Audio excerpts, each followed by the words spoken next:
ধুরু বুধাই মাঙ্গির জীবন, হে আল্লাহ এই জীবনটা তুলে নেও। কারণ এরকম একটা দেশে বসবাস করি আমরা, এরকম একটা দেশে বসবাস করি যে দেশে ছাগল কি খাবো, গরুয়ে কি খাবো, বাঘে কি খাবো, হ্যাঁ, মানুষে কি খাবো, কুত্তে কি খাবো, গাহরে কি খাবো, মহিষে কি খাবো, হাতে কি খাবো, এইগুলো নিয়ে রাজনীতি। হ্যাঁ, সারা দেশের মানুষ এগিয়ে যাইতেছে ধন সম্পত্তি, শিক্ষা, বিদ্যা নিয়ে, টাকা পয়সা নিয়ে।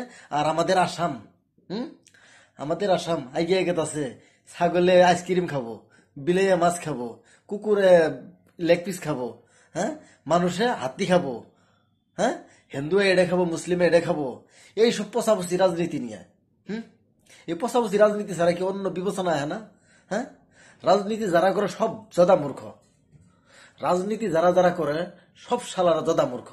যদি জদা মূর্খ না হইতো তাহলে এই সব পচাপচি রাজনীতি করতো না, যে হিন্দুয়ে কি খাবো, মুসলিমে কি খাবো, ছাগলে কি খাবো, গরুয়ে কি খাবো, মহিষে কি খাবো, গাহরিয়ে কি খাবো। হ্যাঁ, এটা তো রাজনীতি না, এটা রাজনীতি না। রাজনীতি যেটা সেটা করো, রাজনীতি যেটা সেটা করো। সবার মনের মধ্যে যদি উৎপাদ চাও, সবার ভালো কাম করো।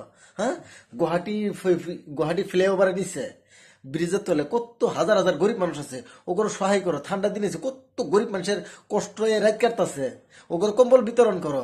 তা না নিয়ে সবাই পচাপচি রাজনীতি, ছাগল কি খাবো, গরুয়ে কি খাবো, শালার জীবন।